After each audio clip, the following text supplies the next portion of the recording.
Hello दोस्तों, एक बार फिर से मैं हाजिर हूँ 30 दिसंबर 2021 के इंपॉर्टेंट इवेंट्स के साथ। आप कंप्लीट वीडियो ध्यान से देखें क्योंकि लास्ट में आपको 2 क्वेश्चंस के जवाब देने हैं। देखिए, जो हमारा रिवीजन होता है प्रीवियस डे का, अब उसकी स्लाइड्स को मैं लास्ट में ऐड करूँगा ताकि जिनको नहीं देखना है वो 15th क्वेश्चन के बाद छोड़ के वीडियो जा भी सकते हैं, वरना ये मजबूरी थी कि स्टार्टिंग में थी दोनों स्लाइड तो उनको रिविज़न करना ही पड़ता था। आज का पहला क्वेश्चन है अटल रैंकिंग, जो कि इनोवेशंस अचीवमेंट्स के लिए जारी की जाती है। इसका पहला एडिशन किस वर्ष लॉन्च किया था? तो अटल रैंकिंग फॉर इंस्टीट्यूशंस, इसका पहला एडिशन 2018 में लॉन्च किया था। कब? 2018 में। तो minister of state for education Subhash सरकार द्वारा 2021 के लिए अटल रैंकिंग जारी कर दी गई है इंस्टीट्यूशंस की। जो ये अटल रैंकिंग है ये मिनिस्ट्री ऑफ एजुकेशन के साथ साथ AICTE का इनिशिएटिव है। AICTE मतलब all India council for technical education. ठीक है। अटल रैंकिंग जो है पहली बार 2018 में जारी की गई। 2021 में जो इसका एडिशन है वो थर्ड एडिशन है। ठीक है, 2021 में थर्ड एडिशन है। इस बार 1438 इंस्टीट्यूट की रैंकिंग की गई है और हर बार की तरह इस बार भी लगातार तीसरी बार IIT मद्रास ने टॉप किया है इस रैंकिंग को। तो अटल रैंकिंग 2021, इसमें 9 अलग अलग कैटेगरीज हैं। ओवरऑल परफॉर्मेंस की बात करें तो IIT मद्रास ने टॉप किया है। 9 कैटेगरीज के बाद टेक्निकल और नॉन टेक्निकल इंस्टीट्यूशंस की बात करें तो उनको भी 7 अलग अलग कैटेगरीज में बांटा गया है। रिजल्ट देख लेते हैं। लगातार तीसरे वर्ष IIT मद्रास ने अटल रैंकिंग फॉर इंस्टीट्यूशन इसको टॉप किया है। IIT मद्रास के बाद IIT बॉम्बे सेकंड है, IIT दिल्ली थर्ड है। ये ओवरऑल रैंकिंग की बात कर रहा हूँ। बाद में अगर कैटेगरी वाइज बात की जाए तो मैंने कुछ इंपॉर्टेंट इंस्टीट्यूट लिए हैं, जैसे गवर्नमेंट टेक्निकल यूनिवर्सिटीज़, इसमें पंजाब यूनिवर्सिटी ने टॉप किया है। कॉलेज की बात की जाए तो कॉलेज ऑफ इंजीनियरिंग पुणे, ये टेक्निकल सीरीज़ में है। कॉलेज इंजीनियरिंग ऑफ पुणे इसने टॉप किया है कॉलेज की कैटेगरी में, यानी टेक्निकल कॉलेज की कैटेगरी में। प्राइवेट टेक्निकल यूनिवर्सिटीज़ की बात की जाए तो Kalinga institute of industrial technology इसने टॉप किया है। फिर प्राइवेट टेक्निकल इंस्टीट्यूशन की बात की जाए तो GS रैसोनी कॉलेज ऑफ इंजीनियरिंग इसने टॉप किया है। नॉन टेक्निकल इंस्टीट्यूशन की बात की जाए तो इग्नू ने टॉप किया है। अब इतना कहाँ से रटोगे आप, बस इतना रखिए, IIT मद्रास जो है टॉप पे है, IIT Bombay second, IIT Delhi third. Atal ranking for institutions कौन जारी करता है? Ministry of education and AICTE। इस बार थर्ड एडिशन है, पहला 2018 में रिलीज हुआ था। टोटल 1438 इंस्टीट्यूट की रैंकिंग की है। 9 कैटेगरीज में रैंकिंग की जाती है। टेक्निकल और नॉन टेक्निकल को अलग से 7 कैटेगरीज में डिवाइड किया गया है। नेक्स्ट क्वेश्चन है टेलीकॉम सर्विस प्रोवाइडर्स द्वारा भारत में कितने शहरों को 5G सर्विसेज के लिए चुना गया है? तो टेलीकॉम सर्विस प्रोवाइडर्स ने भारत में, ये देख लीजिए आप, 13 शहरों को, कितने? 13 शहरों को 5G सर्विसेज ट्रायल के लिए चुना है 2022 में। तो ये 13 शहर ये हैं, इसमें लखनऊ भी शामिल है। तो अभी इंडिया में 5G रोल आउट नहीं हुआ है। पहली कंट्री थी साउथ कोरिया, सियोल में लॉन्च हुआ था 5G। 5G services long term evolution का काम करती हैं। लॉन्ग टर्म एवोल्यूशन 5G में 3 बैंड हैं, लो मिड हाई फ्रिक्वेंसी, और इसमें इंटरनेट स्पीड 100 Mbps हो जाएगी, मेगा बिट्स पर सेकेंड। एक बाइट में कितने बिट होते हैं? 8 बिट होते हैं, याद रखिएगा। तो ये अगर आपको मेगा बाइट में निकालनी है स्पीड तो 8 से इसको डिवाइड कर दीजिए, उतनी स्पीड मिलेगी। तो इंडिया में जो हमारे 5G सर्विस प्रोवाइडर्स हैं उन्होंने 13 शहरों को सिलेक्ट किया है 5G सर्विस को रोल आउट करने के लिए। ये देख लीजिए 5G सर्विस के लिए जो 5G टेस्ट बेड प्रोजेक्ट था वो 2018 में लॉन्च किया गया था, 31 दिसंबर 2021 तक के लिए था। ये 5G test bed project department of telecommunication का प्रोजेक्ट है और अभी तक इस पर 224 करोड़ रुपए खर्च किए जा चुके हैं। नेक्स्ट क्वेश्चन है UNESCO man and biosphere programme किस वर्ष लॉन्च किया गया था? तो UNESCO man and biosphere reserve programme इसको लॉन्च किया था 1971 में। कब? 1971 में रामसर कन्वेंशन हुआ था, उसी दौरान यूनेस्को MAB प्रोग्राम यानी man and biosphere reserve programme launch किया था। हाल ही में यूनेस्को के MAB प्रोग्राम ने 50वीं सालगिरह मनाई है क्योंकि 1971 में इसको लॉन्च किया गया था। MAB man and biosphere programme, इसका पर्पज़ ये है कि जो बहुत ही इंपॉर्टेंट साइट्स हैं नेचर की दृष्टि से, चाहे वो मरीन हो या फिर फॉरेस्ट हो, उनको कंजर्व करना। तो UNESCO man and biosphere reserve programme का मतलब ये है कि नेचर को सपोर्ट किया जाए, मैन के द्वारा, आदमी द्वारा संरक्षित की जाए।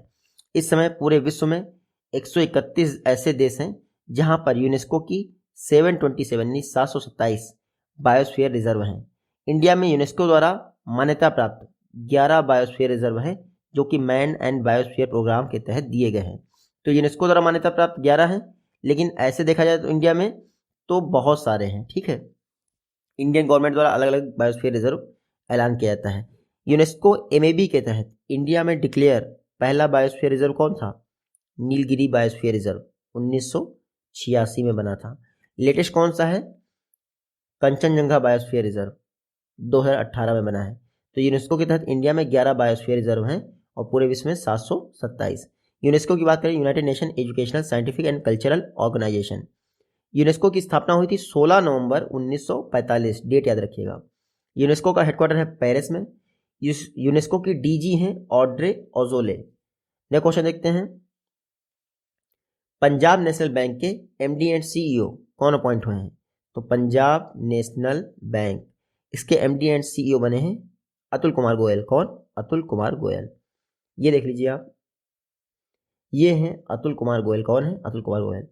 अतुल कुमार गोयल जी अभी तक यूको बैंक के एमडी एंड सीईओ थे। कौन सी बैंक के? यूको बैंक के एमडी एंड सीईओ थे।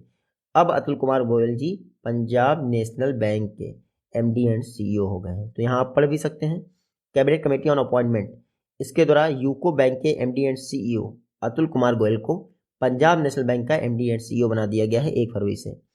अतुल कुमार गोयल मल्लिकार्जुन राव को रिप्लेस करेंगे। किसको? मल्लिकार्जुन राव। तो अतुल कुमार गोयल पंजाब नेशनल बैंक के एमडी एंड सीईओ बन गए। ये अभी तक यूको बैंक के एमडी एंड सीईओ थे, यानी वो पोस्ट खाली हो गई। तो यूको बैंक के एमडी एंड सीईओ कौन बने हैं? सोमा शंकर प्रसाद। नाम याद रखिएगा, सोमा शंकर प्रसाद। तो सोमा शंकर प्रसाद यूको बैंक के और अतुल कुमार गोयल पंजाब नेशनल बैंक के एमडी एंड सीईओ बने हैं। तो दोनों का नाम याद रखिएगा। नेक्स्ट क्वेश्चन है, अच्छा पंजाब नेशनल बैंक की स्थापना कब हुई थी? 1896 में। कहाँ पे हुई थी? लाहौर में। लाला लाजपत राय जी ने इसकी स्थापना की थी। जिस बैंक में नेशनल लगे उसका हेडक्वार्टर मोस्टली दिल्ली में ही होता है, याद रखिएगा। जैसे पंजाब नेशनल बैंक का दिल्ली में है, लेकिन जिसमें इंडिया लग रहा हो लास्ट में, उनका हेडक्वार्टर मोस्टली जो है मुंबई में ही होता है। ये कॉमन सेंस आप याद रखिएगा। 2021 में PETA person of the year के लिए किसको नामित किया गया है? 2021 में PETA person of the year के लिए नामित किया गया है आलिया भट्ट को। किसको? आलिया भट्ट को। PETA people for the ethnic treatment of animals, PETA India ने 2021 के लिए आलिया भट्ट को पर्सन ऑफ द ईयर चुना है। ये हैं आलिया भट्ट। तो पता नहीं जानवरों का ध्यान रखती हैं या नहीं, मुझे नहीं पता, लेकिन पेटा इंडिया द्वारा 2021 के लिए आलिया भट्ट को PETA person of the year award, मतलब PETA person of the year के लिए नामित किया गया है। इनका एक किड्स वियर भी है, इनका ब्रांड एड अ मम्मा, उसको 2021 के लिए पेटा इंडियन फैशन अवार्ड भी मिला है। तो देखिए 2021 में PETA person of the year कौन है? आलिया भट्ट। पेटा इंडिया की बात करें 2000 में इसकी स्थापना हुई थी, मुंबई में इसका हेडक्वार्टर है। यह क्वेश्चन है, ग्राम उजाला प्रोग्राम किस वर्ष लॉन्च हुआ था? तो प्राइम मिनिस्टर मोदी जी ने लॉन्च किया था बिहार के आरा डिस्ट्रिक्ट से। उसका नाम मेरे को गांव का नाम नहीं याद आ रहा है। ग्राम उजाला प्रोग्राम को प्राइम मिनिस्टर मोदी जी ने मार्च 2021 में लॉन्च किया था। पीआईबी में बहुत छोटा आर्टिकल मिला, लेकिन फिर भी चलिए यहाँ से पढ़ लीजिए। ग्राम उजाला प्रोग्राम के तहत जो CESL है उसके द्वारा 50 लाख LED बल्ब बांट दिए गए हैं एक्सचेंज करके। तो 50 लाख LED बल्ब बांट दिए गए हैं CESL द्वारा। CESL ने ग्राम उजाला प्रोग्राम मार्च 2021 में लॉन्च किया था। इसने 10 लाख बल्ब जो है एक दिन में बांटने का अचीवमेंट हासिल किया है रिसेंटली। तो नेशनल एनर्जी कंजर्वेशन डे यानी 14 दिसंबर को जो हमारा नेशनल एनर्जी कंजर्वेशन डे था, इसने एक ही दिन में 10 लाख बल्ब बांट दिए और एक बल्ब की कीमत 10 रुपये, याद रखिएगा। तो 10 लाख इंटू 10 यानी कितना हो गया? 1 करोड़ हो गया। ग्राम उजाला प्रोग्राम मार्च 2021 में लॉन्च किया गया। 10 रुपये में LED देनी थी रूरल एरिया में एक्सचेंज ऑफर। वर्ल्ड की चीपेस्ट LED प्राप्त की गई। इसका फर्स्ट फेज जो है ग्राम उजाला प्रोग्राम का बिहार के आरा से शुरू हुआ और फर्स्ट फेज में 15 मिलियन LED बल्ब बांटने थे 5 जिलों में मात्र। ये वो राज्य हैं जिनके 5 जिलों में LED बल्ब बांटने थे। तो ग्राम उजाला प्रोग्राम पूरे देश के लिए नहीं है, कुछ सर्टेन स्टेट्स के लिए, याद रखिएगा। इकरा के हिसाब से इंडिया की GDP 2022-23 में कितनी रहेगी? तो देखिए ये पढ़ना बेवकूफ़ी भरा है, हालांकि 9% बोला है इकरा ने, लेकिन इतनी सारी एजेंसीज GDP एनालिसिस करती हैं। जो इंटरनेशनल एजेंसीज हैं आप उनका याद रखिएगा, जैसे वर्ल्ड बैंक हुई, IMF हुई, वर्ल्ड इकोनॉमिक फोरम हुई, ये इनकी बात कर रहा हूँ। उसके बाद RBI हुई, ठीक है, SBI हुई, बड़ी बड़ी संस्थाएं, उनकी बस याद रखिएगा, या फिर आपका CSO, इसका डाटा याद रखिए। बाकी ये इकरा मत याद रखिए। इकरा के विषय में याद रखिए, इकरा एक Indian independent professional investment information and credit rating agency है। इकरा की स्थापना LPG के समय हुई थी, लिबरलाइजेशन, प्राइवेटाइजेशन, ग्लोबलाइजेशन, यानी LPG रिफॉर्म के समय इकरा की स्थापना की गई थी। CEO हैं रामनाथ कृष्णन, तो CEO जरूर याद रखिए आप।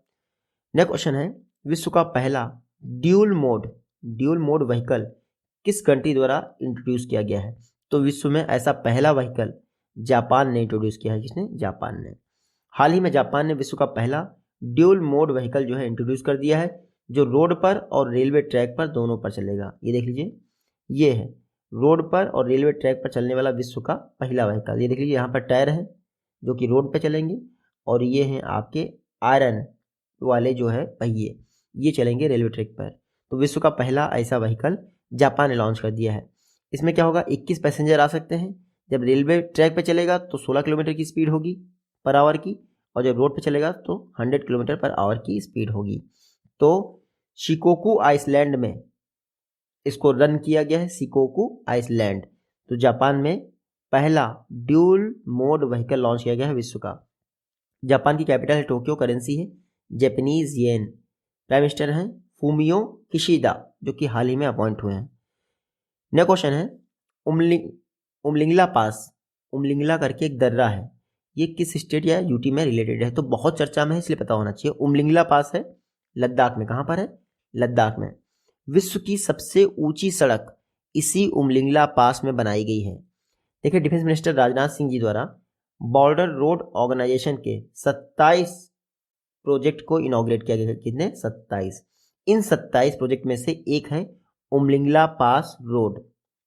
19,000 फीट की ऊंचाई पर यह रोड है। वर्ल्ड का हाईएस्ट मोटरेबल रोड है, जहां पर आप मोटर लेके जा सकते हैं। तो उमलिंगला पास याद रखिएगा लद्दाख में। बात करते हैं किसकी? BRO की, बॉर्डर रोड ऑर्गेनाइजेशन। तो सबसे पहले इसका मोटो याद रखिए, श्रमेण सर्वम साध्यम, यानी श्रम से सब कुछ संभव होता है। बॉर्डर रोड ऑर्गेनाइजेशन की बात करें तो 1960 में, 1960 में जब इसकी स्थापना हुई थी तो ministry of road transport highway में था ये, लेकिन बॉर्डर रोड ऑर्गेनाइजेशन को 2015 में मिनिस्ट्री ऑफ डिफेंस के तहत ला दिया गया पूरी तरह से। तो ये अच्छी बात की, ताकि बॉर्डर एरिया में जल्दी से जल्दी रोड बन सके। BRO का हेडक्वार्टर नई दिल्ली में है। डायरेक्टर जनरल रिसेंटली अपॉइंट हुए हैं राजीव चौधरी। तो BRO ने 27 प्रोजेक्ट जो थे उसका इनॉग्रेशन कर दिया है राजनाथ सिंह जी ने। नेक्स्ट क्वेश्चन है, 5 मीटर 2 ऑप्टिकल सैटेलाइट किसने लॉन्च किए हैं? 5 मीटर 2 ऑप्टिकल सैटेलाइट ये लॉन्च किए गए हैं चीन द्वारा। किसके द्वारा? चीन द्वारा। ये देख लीजिए, चीन ने हाल ही में नया सैटेलाइट लॉन्च किया जिसके कैमरा इतना कैपेबल है कि 5 मीटर रिजोल्यूशन से फोटोग्राफ ले सकता है। चाइना की सैटेलाइट का नाम है 5 मीटर 2 ऑप्टिकल सैटेलाइट। तो बस इतना देखिएगा, 5 मीटर 2 ऑप्टिकल सैटेलाइट किसने लॉन्च किया है? चाइना ने। इसको लॉन्ग मार्च 4C रॉकेट से लॉन्च किया गया। कौन से? लॉन्ग मार्च 4C रॉकेट। तो ये देख लीजिए आप, सॉरी, ये है आपका 5 मीटर 2 ऑप्टिकल सैटेलाइट, ये है आपका लॉन्ग मार्च 4C रॉकेट, चाइना ने लॉन्च किया है। चाइना की बात करें तो कैपिटल है बीजिंग, करेंसी है रेनमिनबी, प्रेसिडेंट हैं शी जिनपिंग। नेक्स्ट क्वेश्चन देख लेते हैं, वायलेट बरुआ ये किस इंडियन स्टेट की फर्स्ट वुमेन IG अपॉइंट हुए हैं? तो वायलेट बरुआ ये असम की फर्स्ट वुमेन IG अपॉइंट हुई हैं। तो बहुत किस्मत वाली हैं। क्यों हैं मैं बताता हूँ। वायलेट बरुआ, पहली बात तो इन्होंने असम पुलिस सर्विस का एग्जाम निकाला था 1992 में, 1992 में। तो 18 साल बाद असम पुलिस में सर्विस करने के बाद ये 2004 में IPS प्रमोट हो गई। 2004 में IPS बनने के बाद देखिए ये IG बन गई हैं। तो बहुत बड़ी बात होती है कि आप स्टेट सर्विस से प्रमोट होकर IG बन जाओ, वरना लोग SSP रैंक तक जा पाते हैं।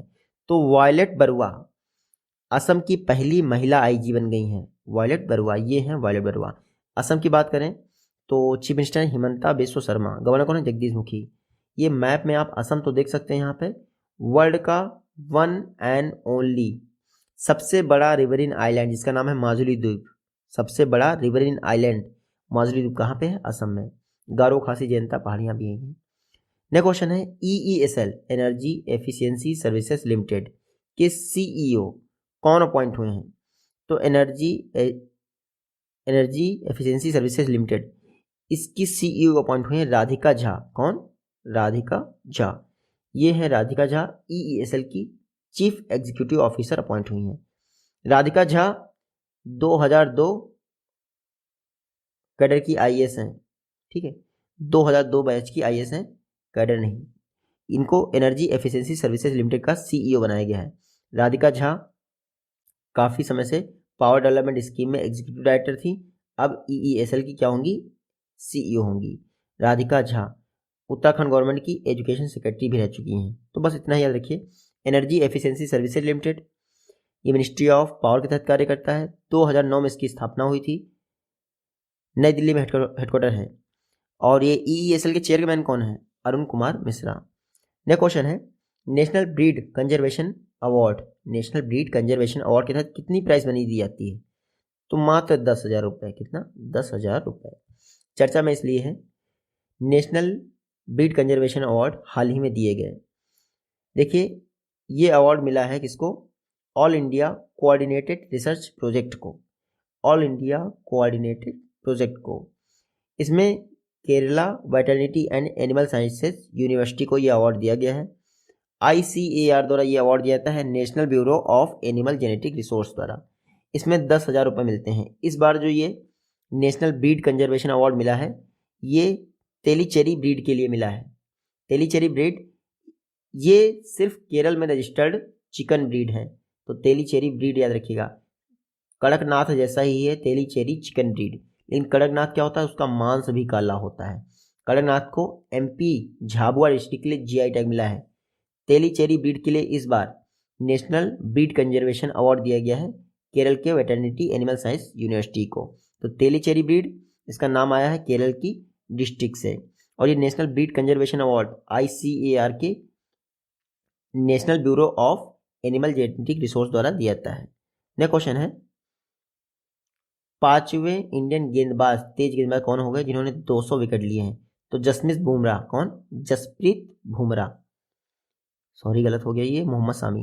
मोहम्मद शामी 5वें इंडियन तेज गेंदबाज हैं जिन्होंने 200 विकेट लिए हैं। इससे पहले कपिल देव, जोगा श्रीनाथ, जहीर खान और ईशांत शर्मा ने ऐसा अचीवमेंट हासिल किया है।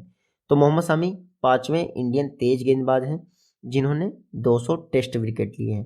बस इतना ही याद रखिएगा। नेक्स्ट क्वेश्चन है कार्लोस पपोलियास, कार्लोस पपोलियास हाल ही में निधन हो गया, कहाँ के प्रेसिडेंट थे, तो ये ग्रीस के प्रेसिडेंट थे कार्लोस पपोलियास। देख लीजिए ये है कार्लोस पपोलियास, ग्रीस के प्रेसिडेंट रह चुके हैं, हाल ही में इनका निधन हो गया। तो 2 बार ये ग्रीस के प्रेसिडेंट रहे 2005 से 15 के बीच में। नाम याद रखिएगा कार्लोस पपोलियास, हाल ही में इनका निधन हो गया। ये कल का रिवीजन देख लीजिए। 2022 में इंडिया द्वारा UNSC काउंटर टेररिज्म कमेटी की अध्यक्षता की जाएगी। 10 वर्षों बाद इंडिया को UNSC काउंटर टेररिज्म कमेटी की अध्यक्षता मिली है। नेक्स्ट क्वेश्चन है इंडसइंड बैंक इंडिया का पहला बैंक हो गया है जो कि क्रॉस बॉर्डर पेमेंट्स प्रोवाइड करेगा UPI के द्वारा। नेक्स्ट न्यूज़ थी इंडियन नेशनल कांग्रेस, इसने 137वां फाउंडेशन डे मनाया है रिसेंटली। इसकी स्थापना हुई थी 1885 को A.O. ह्यूम द्वारा।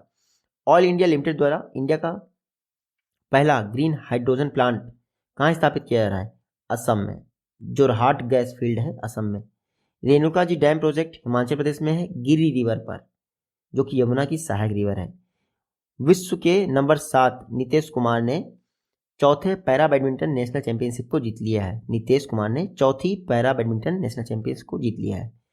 इंडिया का 4th लार्जेस्ट एक्सपोर्ट डेस्टिनेशन 2022 में कौन रहा है, बांग्लादेश। नेक्स्ट है हरदीप सिंह पुरी द्वारा फर्स्ट एवर J&K है, यह कल में गलत पढ़ा गया था, जम्मू कश्मीर रियल ई स्टेट समिट 2021 का इनॉग्रेशन किया गया है। संजू वर्मा BJP के नेशनल स्पोक पर्सन है, इनकी एक बुक है the Modi gambit decoding Modi 2.0, तो संजू वर्मा ने बुक लिखी है the Modi gambit decoding Modi 2.0। Tamil Nadu ने विजय हजारे ट्रॉफी जीत ली है, तमिलनाडु ने मेंडम मंजप्पी स्कीम लॉन्च की है। क्या? सिंगल यूज प्लास्टिक को एबॉलिश करने के लिए मेंडम मंजप्पी स्कीम लॉन्च की है। दीनानाथ दुभासी इनको फिनेंशियल इंडस्ट्री डेवलपमेंट काउंसिल का क्या डायरेक्टर अपॉइंट किया गया है। इंडिया यामाहा मोटर के चेयरमैन बने हैं ईशिन सिन्हाना। विक्रम मिश्री डेप्यूटी नेशनल सिक्योरिटी एडवाइजर बने हैं, विक्रम मिश्री। और ये विजय हजारे ट्रॉफी जीती है हिमाचल प्रदेश ने तमिलनाडु को हरा के। ये आज की वीडियो से क्वेश्चन है, आई होप कि इजीली आप इनका जवाब दे पाएंगे। जल्दी ही मिलते हैं नेक्स्ट वीडियो में, take care, good bye and जय।